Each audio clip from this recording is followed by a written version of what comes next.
اس پر پوری امت کا اجماع ہے کہ جو بھی غیر مسلموں کے مذہبی تہوار ہیں، مذہبی رسومات ہیں، ان میں کسی قسم کی شرکت جائز نہیں ہے۔ قرآن مجید نے غیر مسلموں کی 2 اقسام بیان کی ہیں،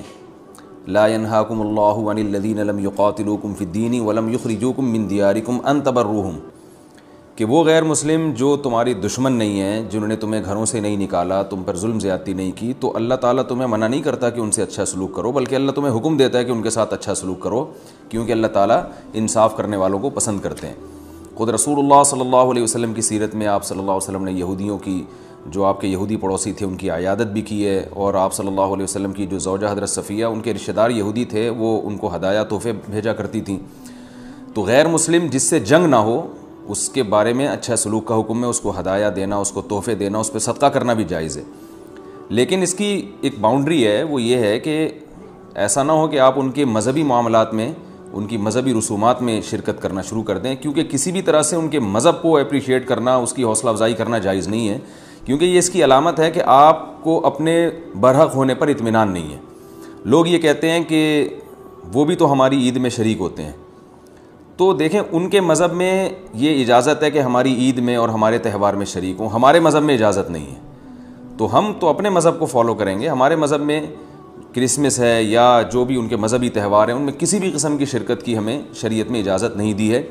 ہاں، قرآن میں اللہ نے دوسرے مقام پہ فرمایا کہ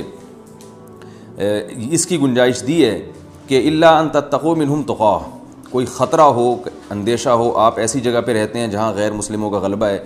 اور اگر آپ نے بالکل ہی بائیکاٹ کر کے رکھا تو آپ کو خطرہ ہے کہ وہ یعنی آپ پہ ظلم زیادتی کریں گے، تو ظلم سے بچنے کے لیے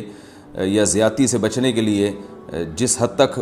یعنی آپ ان کے ساتھ رہ سکتے ہیں یا گنجائش ہے اس میں، جس حد تک آپ ان کے ساتھ جو ہے وہ جوڑ پیدا کر سکتے ہیں تو کریں، لیکن بلا وجہ بڑھ چڑھ کے ان رسومات میں حصہ لینے کی شریعت میں بالکل اجازت نہیں ہے۔ وجہ اس کی یہ کہ اگر آپ ان کے مذہبی تہواروں میں شرکت کریں گے اور تو یہ منافقت ہے، کیونکہ اسلام ایک طرف یہ دعویٰ کرتا ہے وَمَن يَبْتَغِي غَيْرَ الْإِسْلَامِ دِينًا فَلَن يُقْبَلَ مِنْهُ، اسلام کو اپنے برحق ہونے پر اتنا اطمینان ہے کہ وہ یہ کہتا ہے کہ دین برحق ان الدین عند اللہ الاسلام، دین برحق صرف اور صرف اسلام ہے۔ تو جب صرف اسلام ہے تو اسلام کے علاوہ سب باطل ہیں، جب باطل ہیں تو اسلام پھر ان